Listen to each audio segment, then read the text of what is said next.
The election campaign, when's it kicking off?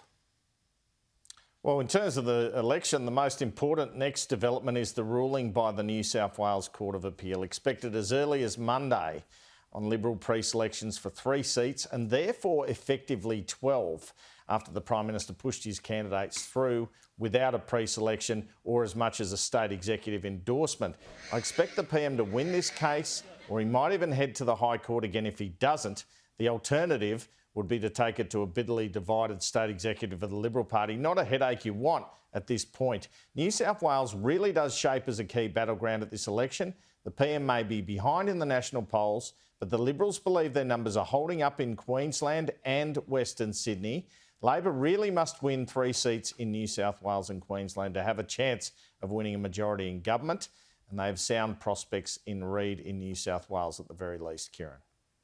So in terms of those various things in place, what's the timing like in terms of when Scott Morrison goes to Government House to see the Governor-General?